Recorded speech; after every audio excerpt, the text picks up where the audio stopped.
So I was working until 4 days before my first son was born. Whole idea that you can excite somebody, you can help them learn. आपको खुद बहुत पढ़ के जाना पड़ता है, चाहे आपने बहुत दफ़ा पढ़ाया हो. So it's kind of always very mentally exciting. Where do you think our education system lack today? Now students prefer कि कोई हो जो बिल्कुल खासतौर पे visiting faculty में जो corporate world से associated हो, हमें field का experience बता रहा हो, so that we learn better and do better when we step in the corporate world. Channel of communication with children needs to be very frank, very open. So whatever is happening, दोनों sides को पता हो वो क्या रहा है, फिर deal True. कर लेंगे as a team. As a teacher and as a parent too. So अक्सर parents को teachers से complain होती है और teachers को parents से complain होती है. आपकी internal bleeding हो रही है और आपके vital signs drop कर रहे हैं and we need to take you in for a surgery. फिर जब दोबारा आँख खुली तो मैं recovery में थी, मेरी टांग traction पे थी और मेरे बराबर में मेरा छोटा बेटा लेटा हुआ था. 6 महीने के बाद सर्जरी की वजह से कुछ कॉम्प्लिकेशंस थी, लिम्फ था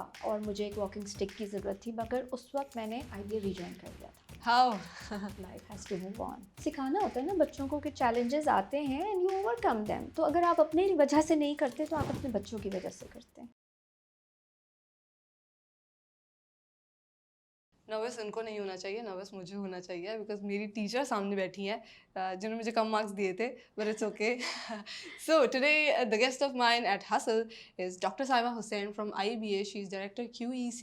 she has taught me. She is an amazing human being. I have been inspired by her story and I would like to share her story with all of you who are watching us today.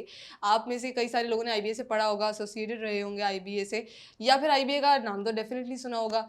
IBA की जो quality of education maintain कर रहा है शख्स, जिसको लेकर चल रहा है, आज हम उनसे पूछेंगे कई सारे सवालात. कैसी हैं मैम आप? अल्हम्दुलिल्लाह. How are you? I am good. सबसे पहले बहुत शुक्रिया हमें टाइम देने के लिए. आपका टाइम बहुत प्रेशियस है और आप बहुत डिसिप्लिन फॉलो करती हैं, मुझे बहुत अच्छे से पता है. So I try to not take much time of yours, but शुरू में हमें ब्रीफ करें अपनी जर्नी के बारे में. आपने कहाँ से पढ़ा? ऑल्दो मैंने पढ़ा है आपके बारे में, मैं जानती हूँ, बट मैं चाहती हूँ लोग भी जाने. आपने जॉब की, फिर आप टीचिंग में आई. Brief about your story. So मैंने अपने BBA और MBA की डिग्री तो IBA से ही की थी. बैक इन 2000 दिसंबर 2000 में मेरी MBA की डिग्री या एजुकेशन आप कह सकती हैं कि ख़त्म हुई थी. ख़त्म होने से पहले, यानी मैं अपने आखिरी सेमेस्टर से पहले जो बीच का टाइम था, थर्ड और फोर्थ सेमेस्टर के बीच की जो ब्रेक थी, उसमें मेरी शादी हो गई थी. ओके. तो अच्छा. तो आखिरी सेमेस्टर मैंने शादी के बाद कंप्लीट किया. मतलब पढ़ाई में कोई ब्रेक नहीं आई, वो अपनी कंटिन्यूटी से चली. In-laws are supportive? जी जी, of course they were very supportive, everybody. So वो जो आखिरी सेमेस्टर में यूजुअली IBA का एक ट्रेंड रहा है that anybody who is in the graduating batch वो अपने CVs भेजना शुरू कर देते हैं, रिक्रूटमेंट ड्राइव्स पे बहुत एक्टिव होते हैं. मैंने वो नहीं किया था बिकॉज ऑल्दो मुझे किसी ने मना नहीं किया था, लेकिन मैं बहुत शायद शुरू से श्योर थी कि मुझे कॉर्पोरेट वर्ल्ड में नहीं जाना है. Okay. I was just always very Why? Sure. I never found that very attractive. Okay. So मेरे batchmates have become very influential, very powerful. They've reached the top of the corporate hierarchy and they are very big names. But I've never felt that I missed out on anything. You are contented So on what I you're was, doing. no, I was very sure that this is not for me. Okay. Why? Because शायद मैंने internship का वो experience देखा था, कुछ बुरा नहीं हुआ, सब बहुत अच्छा था, मगर मुझे उसमें कुछ बहुत ज़्यादा कन्विंस नहीं किया कि ये Okay. बहुत कोई अच्छा काम होने वाला है. सो Okay. I was just getting more and more convinced that the corporate world job is not for me. Okay. फिर लाइक आई सेड शादी हो चुकी थी, लेकिन फिर क्योंकि पढ़ाई तक तो आप बहुत बिजी थे, लेकिन उसके बाद सडनली कुछ भी नहीं था करने को. जब एक बार पढ़ाई ख़त्म हो गई और फिर मेरे सारे फ्रेंड्स और बैचमेट्स वो बिज़ी हो रहे थे, तो then I think I started applying. By the time everybody or almost everybody was on a job, I started sending my CVs out. Okay. And वो भी मैंने को बहुत ज़्यादा नहीं किया, बहुत actively नहीं किया. Somebody in my in-laws, my husband's cousin, encouraged me कि कुछ let's try, करो तो सही. So I landed a job with Gul Ahmed in the export marketing department. Okay. And I work there. It was interesting कि जो पढ़ा था वो रियल वर्ल्ड में कैसे अप्लाई हो रहा है. But again it wasn't something that I found super exciting. Okay. Not because the company was bad, because the work was boring. It was just not what I liked Okay. doing. फिर मैंने switch किया. I think that is really where I went closer to education, and I Okay. started working at um, an international center. They call it a center, but it is an international organization for language education. Okay. वहाँ मैंने switch किया. It was slightly better, अच्छा. but मज़ा Close to बहुत education था ज़्यादा इस वजह फिर से. भी नहीं आ रहा था. Okay. And you were working as AM marketing. Yes. फिर वो छोड़ा. वो उस वक्त छोड़ा जब so I was working until 4 days before my first son was born. अच्छा. Yes. How? So, no, it was very okay. So although I'm saying corporate world is not for me or was not for me, and I was always very convinced, I was also somebody who didn't enjoy just being home. Yes. So I wanted to do something, but not the corporate world job. So I continued to work till 4 days before he was born. Uske baad, of course, things changed. But again, I didn't go on a very long break because of where I was working. मैंने एक first visiting teaching assignment उठाया at a university, at a local. Okay. I will not take the name. So I started working. I started teaching.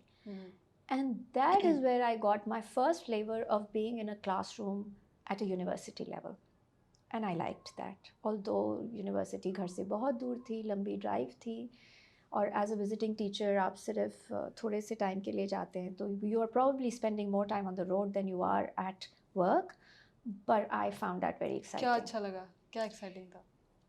I think the whole idea that you can excite somebody, you can help them learn. आपको खुद बहुत पढ़ के जाना पड़ता है. चाहे आपने बहुत दफ़ा पढ़ाया हो, आपको पढ़ के जाना पड़ता है. So it's kind of always very mentally exciting. It kind of excited me कि मैं खुद सीख रही हूँ किसी को सिखाने के लिए. So I can very easily say that what I have learned is more out of teaching than being a student. So वो visiting role था, वो एक semester रहा, ख़त्म हो गया. ये मैंने किया कुछ अरसे तक, and my first son was born in 2002. उसके बाद my next one was born in 2005. So वो सारे टाइम पे मैं यही visiting role कर रही थी एक जगह. I'd like to throw a question in between, Yes. then you can continue your journey as well. Yes. A lot of women who are working while they've gotten married या फिर वो pregnant हैं, so it's very difficult for them.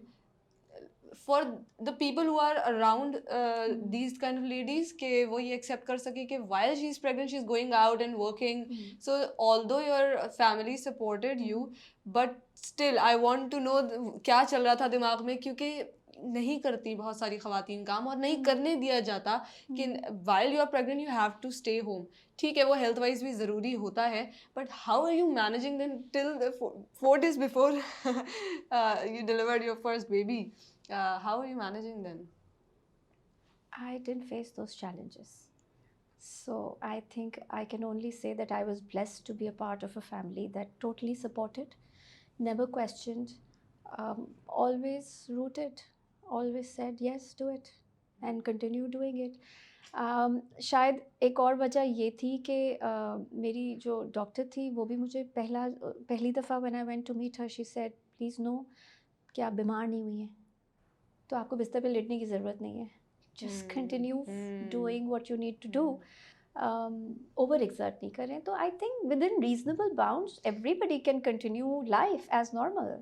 So you have always been a hustler then. I guess. So we'll go back to your Probably story. because my mother was always has Acha. been and still Okay. is. Okay. Yes. In your genes then. Yes, very much. Okay. Yes. So we'll go back to your story. You joined IBA then. Gee, I joined IBA when my youngest son was a year old. उससे पहले तक मैं यही visiting roles कर रही थी, और मैंने IBA 2006 में join किया. My youngest son was a year old by then. My first one had just started school. So by then I had two. One had just started school, the other was just a year old, and I had started work And you did full take time. a break. I think I did. Okay. When my second one was born, I was home for a full year, not doing anything, Acha. because I think I was trying to figure out how to manage two children Hmm. who are less than 3 years apart. Okay. Yeah. Okay. So it And was then you okay. continued IBA. Yes. And then how this QEC happened, director QEC thing. Okay, so I consider myself, my identity, to be more a faculty than director QEC. Okay. It's an administrative role. It came in 2020. I I've been with IBA for more than 16 years now. But the role came after I finished my PhD, and I think I had more time available because while I was teaching at IBA, there came a point where I was also studying Okay. for my PhD. Okay. So when that finished, I think my schedule had become I had become used to a schedule जिसमें बहुत सारी चीज़ें हो रही थी, तो वो जब ख़त्म हो गया तो शायद मेरे पास टाइम ज़्यादा अवेलेबल था, शायद इंस्टीट्यूशन को कुछ नज़र आया, and then they said this is a role that we'd like you to take, and I stepped in. It is a role that involves a lot of compliance. So जिस तरह banks के ऊपर state bank है और वो regulator है और वो स्टैंडर्ड सेट कर देता है और बैंक्स को मीट करने होते हैं और बैंक्स में भी कंप्लायंस के डिपार्टमेंट्स होते हैं. You can call QEC more or less a compliance department, but that's not the only thing that we do. As QEC, हम compliance तो primarily हमारा function है, लेकिन उसके अलावा भी we get, so at IBA also, there are certain programs that require our services to help them gain accreditation and renew accreditation. So Okay. वो काम भी हम कर रहे होते हैं. Okay. So, where do you think our education system lack today? कुछ points आपको लगते हैं कि अभी भी, because you're playing a role, you're constantly trying to improve the quality of education, because IBA plays a major role in our education system when it comes to senior education. तो फिर क्या आपको लगता है कि gaps हैं जो अभी भी fill होना रहते हैं? I'm sure हैं, but आपकी नज़र में कि इन चीज़ों पे मैं काम कर रही हूँ और मेरी कोशिश है कि मैं ये चीज़ें ठीक कर सकूँ. आपके क्वेश्चंस में जहाँ मुझे समझ आ रहा है वहाँ शायद 2 लेयर्स हैं. आप शायद एक लेयर में ये पूछ रही हैं कि ओवरऑल एजुकेशन में गैप्स क्या हैं, और वहीं पे आप ये भी पूछ रही हैं कि मेरे करंट रोल में मुझे क्या गैप्स दिखते हैं और मैं वो कैसे फिल करूँगी. So I will go with the first one first. अगर हायर एजुकेशन इन पाकिस्तान को हम देखेंगे तो यूनिवर्सिटीज़ हैं, उसमें नंबर्स में ग्रोथ हो रही है, लेकिन हर यूनिवर्सिटी सेम स्टैंडर्ड पे नहीं है. सो आई थिंक ये तो दुनिया में कहीं पे भी वैलिड होगी बात, लेकिन मुझे लगता है कि हम प्रोग्रेस शायद उस दिन बेहतर करेंगे जिस दिन बेहतर यूनिवर्सिटी के नंबर ज़्यादा होंगे और उसके बाद नंबर्स कम होंगे. इस वक्त शायद ऑपोजिट है. जो यूनिवर्सिटीज़ बेहतर हैं वो कम हैं और ज़्यादा बाहर हैं उससे. So I think there is a lot of room to fill. There is a long way to go. लेकिन क्या ये हो सकता है? Yes, ये बिल्कुल हो सकता है. Maybe हम हमेशा internationally ढूंढ रहे होते हैं mentors और ढूंढते हैं कि हमें कोई आएगा और बताएगा. शायद हम अपनी ही आपस में hand holding अगर करें तो numbers ऊपर ज़्यादा बढ़ जाएं. Instead of it looking more like a pyramid, How true it is can that? potentially start How looking true like is a funnel. that? और गैप्स हर जगह होते हैं. इसमें कोई भी परफेक्ट नहीं होता. हम सब बहुत कुछ सीख सकते हैं एक दूसरे से, सो वो कोई प्रॉब्लम नहीं है. वो भी बहुत सीख सकते हैं जो सपोजिटली बेहतर हैं, वो भी बहुत सीख सकते हैं. उनमें भी बहुत रूम है और वो अपने से ऊपर नहीं, अपने से नीचे वालों से भी बहुत कुछ सीख सकते हैं. So there is always room to learn for everybody, irrespective of where you are. You're right. You're right. And what are your priorities today as the director QEC? The second question I was talking about. I think मेरे लिए सबसे बड़ा challenge ये है कि across any institution आप although बहुत specifically IBA पे आके इस क्वेश्चन को रोक रही हैं, लेकिन मैं generally ये समझती हूँ and it's equally valid for IBA. I think generally QEC की acceptance is a challenge. It is seen as a department जहाँ पे आप पुलिस कर रहे हैं शायद लोगों को, आप कह रहे हैं कि बताओ ये हुआ और नहीं हाँ, हुआ तो क्यों नहीं हुआ और हाँ, डेटा दो। लेकिन अगर इसी इसी एग्जैक्ट फैक्ट को ऑपोजिट एंगल से देखें तो it is for anybody's own improvement. Program भी इम्प्रूव होगा अगर हम गैप्स हम्म, आइडेंटिफाई कर लेंगे, हम्म, वीकनेसेस फिल हो जाएंगी। तो मेरा ख्याल है अचीवमेंट उस दिन होगी जिस दिन क्यूईसी के मांगने से पहले सामने वाला कहे कि आप क्यों नहीं आ रहे हमसे पूछने। यस। बहुत मुश्किल है but I hope it happens I someday. No it's a wishful dream but let's see. So how I've seen you staying updated all the time. You keep yourself updated all the time. Though you're not working in corporate world, you're completely associated to education world, but still you have updated yourself. And whenever you are, you know, giving the lecture, you have all those examples जो कि किसी corporate के बंदे के पास होनी चाहिए. You have all those examples. How do you keep yourself updated? इसलिए भी पूछ रही हूँ because आज व्हाट वी नोटिस, मैंने बहुत ज़्यादा नोटिस किया. I study from Karachi university, I studied from IB for very short time. लेकिन जो टीचर्स हमारे, मतलब ये मैंने एक्सपीरियंस किया है, जो टीचर्स हमारे सिर्फ एजुकेशन वर्ल्ड से एसोसिएटेड होते हैं, एक्चुअली वो बहुत आउटडेटेड हो जाते हैं. नॉर्मली जनरली ये होता है. और नाउ स्टूडेंट्स प्रेफर कि कोई हो जो बिल्कुल खासतौर पे विजिटिंग फैकल्टी में जो कॉर्पोरेट वर्ल्ड से एसोसिएटेड हो, हमें फील्ड का एक्सपीरियंस बता रहा हो, so that we learn better and do better when we step in the corporate world. तो आप किस तरह से फिर इसको मैनेज करें, because while not being in corporate world you still are very much updated. Okay, thank you for saying that. मुझे नहीं पता कितनी मैं अपडेटेड हूँ, लेकिन I think being a part of IBA, which is very closely attached to the corporate world, it does, we get a lot of opportunities. बहुत मौके हैं ये पता करने के कि बैंकिंग में क्या हो रहा है, FMCGs में क्या हो रहा है, हसान से बात करने के लॉजिस्टिक्स में क्या हो रहा है. तो आप जब लोगों से सोशलाइज करते हैं उसी IBA के दुनिया के अंदर, तो अगर ये रोल एक्टिव है दिमाग में कि मैंने क्लास में जाना है, वहाँ बच्चे क्या ढूंढते हैं, ये अगर मेरे दिमाग में एक्टिव है तो फिर मैं शायद नॉर्मल एवरीडे इनफॉर्मल कॉन्वर्सेशंस में भी वो बातें पिक कर रही होती हूँ कि क्या हो रहा है और क्यों हो रहा है. And then I think it becomes a part of your practice and your habit, I guess. कभी कभी आपको थोड़ा सा, और मुझे पता है मेरी कॉलीग्स ने भी ऐसा बहुत किया है कि उन्होंने जाके कॉर्पोरेट वर्ल्ड में एज इंटर्नीज काम किया है सिर्फ ये देखने के लिए कि काम कैसे होता है. क्योंकि यू आर राइट, अगर हम सिर्फ वहीं पे अपने अपने एकेडमिक ऑफिसेज में बैठ के लेक्चर प्रिपेयर करके और चले जाएंगे तो हम बच्चों को भी बोर करेंगे और शायद उस तरह से वैल्यू ना ऐड कर सकें जो इंडस्ट्री ढूंढती है. तो मुझे पता है कि मेरे ही साथ काम करने वाले बहुत सारे लोग, मैंने भी कॉर्पोरेट वर्ल्ड के साथ बहुत कॉन्शियसली इंगेज भी किया है. हम बहुत दफ़ा बच्चों से जो प्रोजेक्ट्स करवा रहे होते हैं वो भी बहुत बड़ा बेस ऑफ नॉलेज होता है. हम क्लास में गेस्ट स्पीकर्स बुलाते हैं, वो बहुत बड़ा सोर्स ऑफ नॉलेज है. हम खुद जाके किसी के दफ्तर में 3 घंटे अगर लगा के आते हैं तो हम कीन ऑब्जर्वर्स होते हैं, तो हमें वहाँ से भी बहुत कुछ पता लग रहा होता है. तो I think everything comes together, converges. And the way you are running that curriculum, आपने कहा गेस्ट स्पीकर सेशंस हो गए, उनको प्रोजेक्ट्स इस तरह के दे दिए गए, वो विजिट्स कर रहे हैं, खुद अगर स्टूडेंट्स विजिट करते हैं तो उससे काफ़ी ज़्यादा सीख जाते हैं. मोस्टली जब लोग या टीचर्स लेक्चर प्रिपेयर करते हैं तो वो लेक्चर देते हैं और ख़त्म हो जाता है. उसके बाद no guest speaker session, no visits, no projects like that, and just fulfilling the main duty, और वो किताब के 7 चैप्टर्स हो गए और पेपर हो गया, एंड दैट्स ऑल.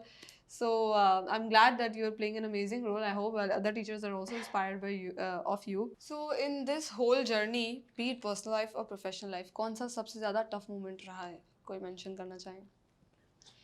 So 2010 में as a family we were on a vacation in Thailand. और मेरा ख्याल है ये हमारी 3rd नाइट थी वहाँ पे, if I am not wrong, या 2nd नाइट थी, मतलब बिल्कुल शुरू के ही दिन थे.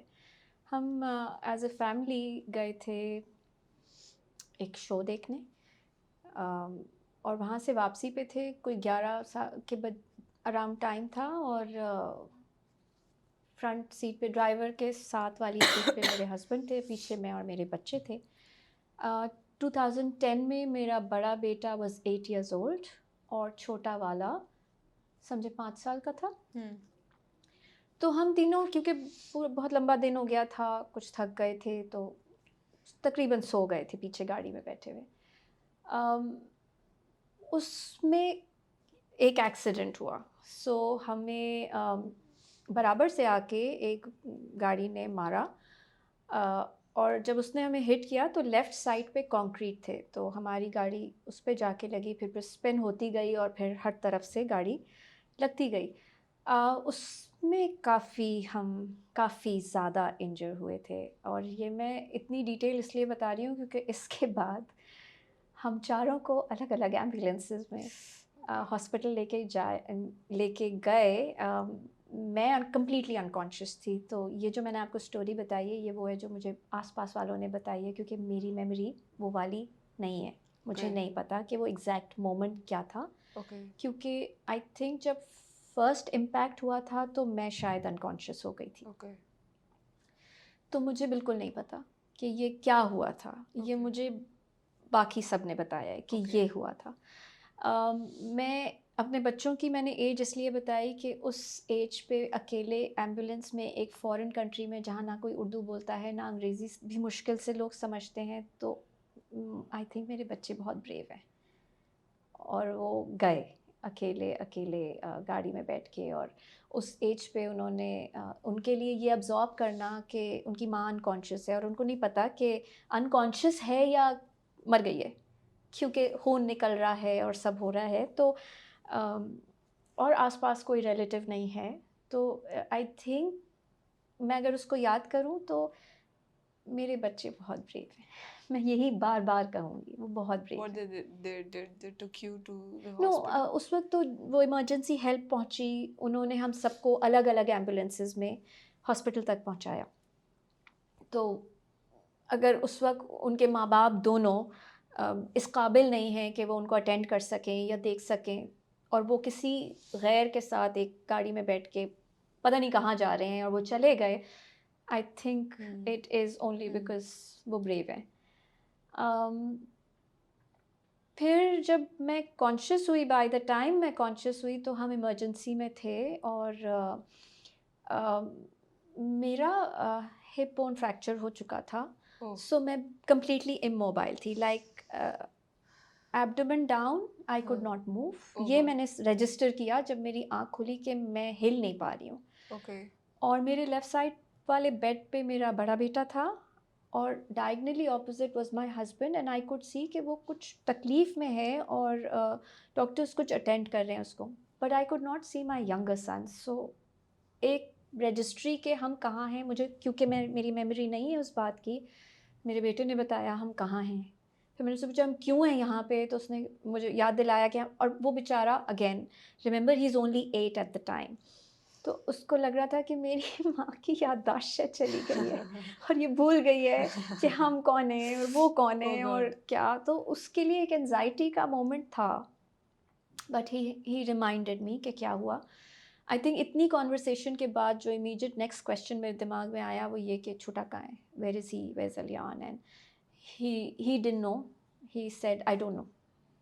और वो Oh God. मज़ीद मेरे लिए एक डिफ़िकल्ट मोमेंट था। तो मैं उससे यही बात करी थी कि कहाँ है वो, पता करो वो कहाँ पे है। तो इतनी देर में आई थिंक डॉक्टर्स जो इमरजेंसी में थे या nurses, they saw that I am back and I am talking, so they came to me and they said how are you feeling and all of that. So I, और मैं उनकी बात नहीं जवाब दे रही थी, मैं कहती मुझे बताओ मेरा बच्चा कहाँ है।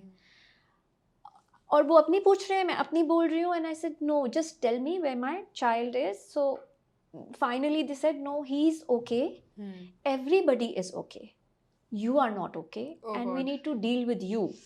Okay.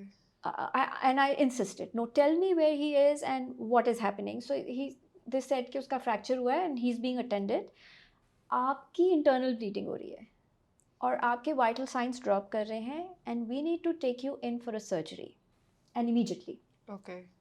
I said no, that's not happening because इनको कौन देखेगा। अगर मैं सर्जरी में चली जाऊँ, मेरा हस्बैंड ऑलरेडी बीमार, मतलब उसकी भी काफ़ी Situation. चोटें हैं, तो इनका क्या होगा। And I said no, I want to go back home and we'll do whatever we need to do when I am back home.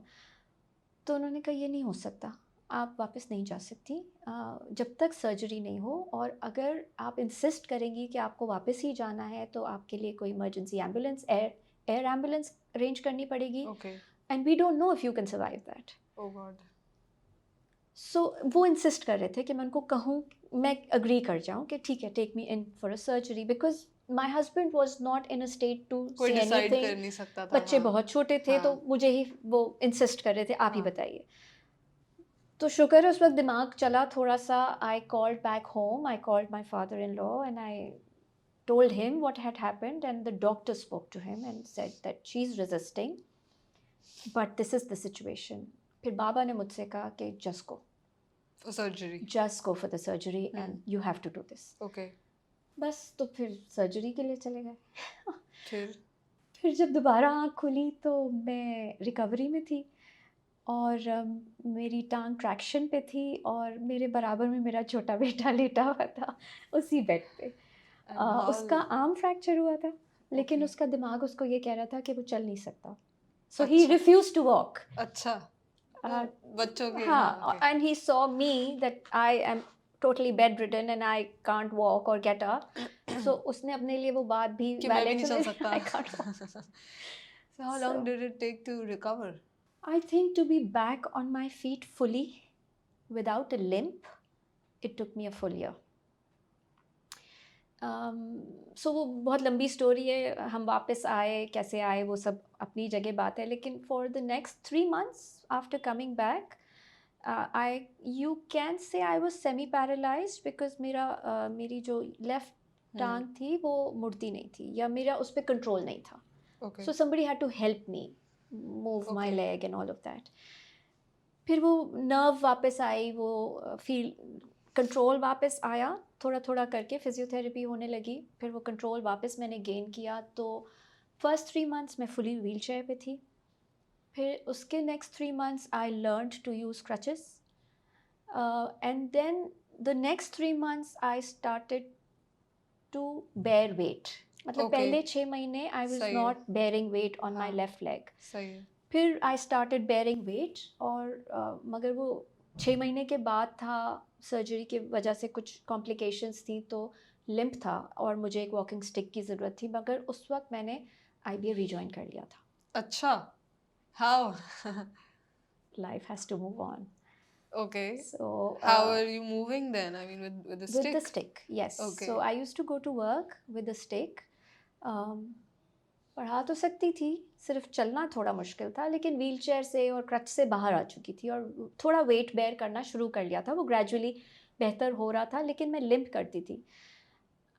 I want to just say कि फिज़िकल डिसेबिलिटी शायद आपको उतना बॉदर नहीं करती जितना उसकी वजह से जो साइकोलॉजिकल इम्पैक्ट आप फील करते हैं कि सब आपको देख रहे हैं, आप लिम्प कर रहे हैं। अच्छा। आप कितने लोगों को स्टोरी सुनाएं, हाँ। कितनी दफ़ा आप बताएं, सबको पता करना है। एंड मतलब मैं किसी की नीयत पे नहीं शक कर रही हूँ, सब आपकी खैरियत? हमदर्दी में पूछते हैं, लेकिन शायद थोड़ी देर के बाद आप थक जाते हैं कि फिर क्योंकि क्या हुआ, आप क्यों लंगड़ा रही हैं। तो मेरे ख्याल है वो मेरे दिमाग में बहुत ज़्यादा कॉन्शियस प्लेस पे था कि मैं लिम्प करती हूँ और मुझे लिम्प नहीं करना है। और वो ज़्यादा प्रॉब्लम थी उससे? मुझे लगता है मेरे लिए वो ज़्यादा, मुझे ये बात शायद इतना हिट नहीं की कि मेरा। But you were so strong mentally, you are mashallah so strong headed that you decided to move on, you decided to rejoin. People take a long break if such situation happens. और आप काम भी मुस्तकिल कर रही थी, तो I consider you mentally very strong. The only thing was that कि आपको लग रहा था कि लोग मुझे देख रहे हैं, that was the only thing. Apart from that, you didn't quit. I don't think there's any reason to quit. क्योंकि मतलब सेटबैक्स और चैलेंजेस तो आते हैं, अगर आप क्विट करके बैठ जाएंगे तो आप ज़्यादा मिजरेबल होंगे, आप वही अपने दिमाग में मजलूमियत रिपीट करते रहेंगे, तो दैट इज़ नॉट ओके। जब आपके बच्चे होते हैं, you want them to feel happy and confident, and they will be happy and confident when they see you normal. और एटलीस्ट सिखाना होता है ना बच्चों को कि चैलेंजेस आते हैं एंड यू ओवरकम देम। तो अगर आप अपनी वजह से नहीं करते तो आप अपने बच्चों की वजह से करते हैं, बिकॉज आपको Exemplary. सिखाना होता है. That is an exemplary thing. A lot of people don't think this way. You're thinking this way. That's the reason you become exemplary. I don't know. I don't know. So I'll come to an interesting question जो अक्सर मेरे दिमाग में रहता है और I don't know how much you agree and disagree, but does GPA guarantee success? No. Because most of the teachers think that way. Teachers नहीं, actually society. पढ़ाई पे ही फोकस करना है, नंबर्स पे ही फोकस करना है, ग्रेड्स पे ही फोकस करना है और इवेंचुअली वो जो आपका प्रैक्टिकल एक्सपीरियंस है ना कहीं कॉम्प्रोमाइज़ हो जाता है. मैं घर से ही बात करूँ ना तो घर पे भी यही कहा जाता है पढ़ाई पे तवज्जो दो, नंबर्स अच्छे आने चाहिए, अभी काम करने की ज़रूरत नहीं है. अब मैं आपको बता रही थी ना इंटरव्यू छोटू चाय वाला के CEO को मैंने जब कंबर को इंटरव्यू किया इज़ लाइक मैंने जब से he also study from IBA तो उन्होंने कहा मैंने जब से पढ़ाई स्टार्ट की थी मैं तब से काम कर रहा था और मैं कुछ ना कुछ कर रहा था ना और मुझे लगता है कि यही मेरी अचीवमेंट है कि वो जो 4 साल है ना मैंने उसमें अपनी जर्नी अच्छी खासी कवर कर ली अदरवाइज मैं बहुत स्क्रैच से स्टार्ट कर रहा होता. तो आपको लगता है कि ये एक मसला है? जो मैं जवाब सोच रही थी देने का वो वही वाला आपने दे खुद दो. ही दे दिया. अच्छा. आई थिंक ये जो GPA की रेस है इसमें डालने वाले सबसे पहले माँ बाप होते हैं और मैं खुद भी उसमें शामिल हूँ क्योंकि मेरे भी 2 बच्चे हैं. अरे और वो अलग बात है कि मेरा जुमला दोनों के लिए कॉमन होता है लेकिन एक उसको इंटरनलाइज करता है और दूसरा उसको बाउंस बैक कर देता है. तो बच्चे भी कैसे कैसे एक्सेप्ट कर रहे हैं आपकी बात उस पर भी बहुत मैटर करता है. लेकिन कमिंग बैक, क्यों हम GPA को कोई भी सिग्निफिकेंस देते हैं? I think there is no guarantee of success for anybody. ना उसके लिए जो फेलियर है ज़िंदगी में या कम GPA के साथ ग्रेजुएट करे, ना उसके लिए जो फुल GPA के साथ ग्रेजुएट करे. ये तो किसी की गारंटी नहीं है किसी के लिए भी. But in an environment where you don't know anything, I think कुछ लेवल ऑफ रिस्क असेसमेंट आपकी बेहतर हो जाती है अगर आपका GPA बेहतर हो. तो आप कंपटीशन में किसी लेवल पे थोड़े बेहतर दिखते हैं. Okay. That's how I see it. Okay. So अगर ऑल्दो मैंने आपकी बात का जवाब फुल नो, एब्सोल्यूट नो दिया था कि GPA doesn't guarantee success but no GPA will also not guarantee success. हाँ. So yes, we talk about a lot of big names from the rest of the world कि वो फलाने इतना बड़ा पैसा बनकर Elon Musk and all of those कि उन्होंने यूनिवर्सिटी ड्रॉप आउट्स थे और वो बन गए. तो कितने हैं उन जैसे? क्या सब ड्रॉप आउट्स वहाँ तक पहुँचेंगे? वो भी किसी का है और किसी का नहीं है. बिल्कुल उसी तरह जो बहुत हाई अचीवर है इन टर्म्स ऑफ GPA वो कोई बहुत सक्सेसफुल हो जाएगा, कोई नहीं हो जाएगा. आई डोंट थिंक इसमें कोई रूल निकाल सकते हैं हम. That's number 1. और जहाँ मुझे कुछ भी नहीं पता, as a mother, as a parent, मुझे पता है कि ये एक level of informed risk assessment है कि कल तुम्हारी शायद बेहतरी हो जाए, ये कर लो. बजाय इसके कि मैं वो जो नहीं पढ़ना चाहता मैं उसको कहूँ हाँ हाँ ठीक है बिल्कुल ना पढ़ो, 4 मूवीज़ और देख लेते हैं. Like, so That's as a difficult. parent, I have another question in this. As a parent, how do you prioritize these things for your for your kids and children?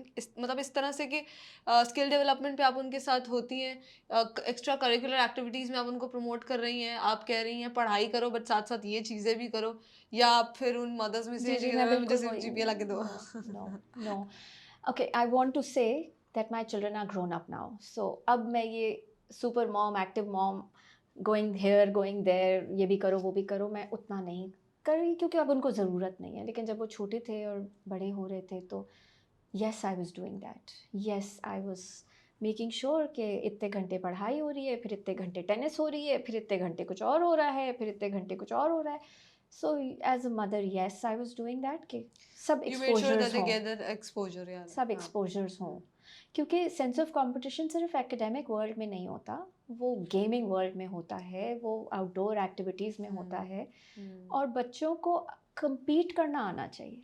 That's my thought. That's an amazing thought. That's an amazing thought. सो गिरोगे भी, fail भी होगे, चोट भी लगेगी. हाँ बिल्कुल. नहीं fail होगे, हर दफ़ा आप चीता नहीं है, हर जगह आप नंबर 1 नहीं होंगे. तो आप जब फेल होंगे तो उसको भी डील करना सीख लें और आप वीक हैं ये भी आप मान लें. एक्सेप्टेंस. सो इसी सारी सिचुएशन में जो मेंटल वेलबींग है कहीं ना कहीं वो बच्चों की कॉम्प्रोमाइज हो जाती है अगर उन पे वो प्रेशर आ जाए तो. So what do you suggest to the parents who are watching, how should they handle it? both I cannot claim that I'm a perfect parent. So But since you play both roles, you know, as a teacher and as a parent too. So अक्सर parents को teachers से complain होती है और teachers को parents से complain होती है. और जब आप दोनों रोल्स कैरी करते हैं तो चीज़ें और कॉम्प्लेक्स हो जाती हैं, क्योंकि जब आप अपने बच्चों को गाइड कर रहे होते हैं तो वो कभी कभी चाहते हैं कि काश आप वो माँ बाप होते जिनको कुछ नहीं पता था, जिनको सिर्फ एक दुनिया पता थी. ओह. तो क्योंकि मैं हायर एजुकेशन में हूँ और मेरा बड़ा हम्म. बच्चा इस वक्त यूनिवर्सिटी में है, सेकंड वाला जाने वाला है, तो वो जो सुन रहा होता है अपने आसपास वो चाहता है कि वही लॉजिक मुझे भी सेल कर दे, और मैं अच्छा. उसको बाउंस बैक कर देती हूँ कि ओके. नहीं नहीं ऐसे नहीं होता, कुछ और होता है. तो I mean, coming back, I think I'm not a role model. I'm not a perfect parent. I try, just like everyone. हर माँ बाप ट्राई करता है, जिसकी जितनी कैपेबिलिटी कैपेसिटी है वो हर कोई ट्राई करता है. कोई रेसिपी नहीं है, कोई मैनुअल नहीं है. किसी के लिए कुछ काम कर जाता है, वही चीज़ किसी और के लिए बिल्कुल काम नहीं करती. तो मुझे नहीं लगता कि मैं कोई एक गाइडिंग रूल बता सकती हूँ कि क्या करें. ओके. लेकिन हाँ, अगर कोई एक बॉटम लाइन या कंक्लूजन होगी वो ये कि आपका channel of communication with children needs to be very frank, very open. Hmm. So whatever is happening दोनों साइड्स को पता हो क्या रहा है, फिर डील True. कर लेंगे एज अ टीम. बट अगर नहीं अगर पता बच्चे लग ट्रस्ट रहा, ही नहीं करेंगे, शेयर नहीं करेंगे, आपको पता हाँ नहीं चलेगा, तो फिर हाँ, उनकी प्रॉब्लम्स उन्हीं तक ये रह जाएंगी. बहुत मुश्किल है. मतलब आई नीड टू नो कि वो एकेडमिक वर्ल्ड में स्ट्रगल कर रहा है या वो पर्सनल सोशल वर्ल्ड में स्ट्रगल कर रहा है या हम्म. इंडिविजुअल लेवल पे स्ट्रगल कर रहा है. So they should have, I mean I am sure my boys will say no I can't come and say everything to you, but so I I think वो ट्राई. गुड कॉप बैड कॉप वाला सीन भी हाँ होता है ना, कि हाँ किसी के साथ हाँ. करते हैं, पेरेंट फादर के साथ या मदर के साथ किसी एक के साथ कर लेते हैं, कोई एक स्ट्रिक्ट होता है, तो you are a bad cop. Very difficult to say. I play both. I think I play both, depends but upon the situation and your mood may be. no, I think it has more been how I have seen them get older. So जब छोटे थे तो इतना rule आप बता, उसके पीछे की लॉजिक समझाना कभी कभी छोटे बच्चों को मुश्किल होता है ना, तो फिर आप बस कह देते हैं 9 बजे सोना है. फिर आप जब बड़े हो जाते हैं तो you reason and you explain. मैं यही कहना चाह रही थी कि मेरे नज़र में अगर कोई मैनुअल है तो वो कम्युनिकेशन का चैनल है. उसको ओपन करने के लिए as a parent you have to let go of your power position and sometimes allow them to correct you and allow them to say you are wrong. Wow. वहाँ पे कभी कभी बच्चे जो है ना वो भूल जाते हैं कि जो दोस्त के साथ लैंग्वेज है वो माँ बाप के साथ लैंग्वेज नहीं हो सकती. तो थोड़ा दिल बड़ा करना पड़ता है. मुझे भी कि कभी हम कभी अम्मा बुरा अब्बा है लगता कि है. वो हम अब्बा है. सो ये ओके. ट्रिकी है, ओके. हाँ. ये ट्रिकी है. And you have to, you know, change yourself with the या you passage have of to time. Accept ये वाला कार्ड के बस सुन लो क्योंकि मैंने कहा है, ये नहीं चलता. आई डोंट थिंक अच्छा, ये ये चलता है. मैम ये कहीं भी नहीं चलता ना. I see this even in corporate world. चाहे आप पेरेंट हैं, चाहे आप टीचर हैं, चाहे आप बॉस हैं, अगर आप किसी भी सिचुएशन में अगर आप किसी को भी बोलेंगे ना कि बस जैसा मैं बोल रहा हूँ वैसा जाए because you have a power position, तो नहीं हो सकता until unless you have somebody very obedient in front of you. तो वो एक अलग केस है. But rest of the people question, they need to have the reason, so logic. वो मानेंगे उस वक्त जब वो बाकी समझ कन्विंसिंग पाएंगे पॉइंट कि होगा. आप क्या कह रहे हैं. हाँ. सो या सो सर शबीब कहते हैं ये तो कन्विंस कर दो, ये कन्विंस हो जाओ. हाँ there are only two ways. ये हाँ नहीं कि मैंने बोला है तो करो. हाँ. नो. सो ठीक है. सो अगला सवाल मेरा है, कोई 3 गलतियां आपको याद हो कि ये मैंने इनसे बहुत सीखा है, हमारी लैंग्वेज में बंड हो जाती है. यस. आई थिंक नंबर 1, और इसमें मैंने बहुत कॉन्शियसली अपने आप को बदला है. मैं बहुत प्लान करती थी ओके. नेक्स्ट ईयर, 5 साल, 10 साल, 20 साल प्लान करती थी मैं बहुत ज़्यादा, और मैं उन प्लान्स के साथ ऑब्सेसिव हो जाती थी. और फिर जब वैसे चीज़ें नहीं चलती थी तो मैं अपसेट भी बहुत होती थी. और फिर वो एक बिल्कुल डाउन हिल चले जाते हैं ना आप, सब कुछ माहौल, मूड, सब कुछ एकदम डाउन हिल जाता है.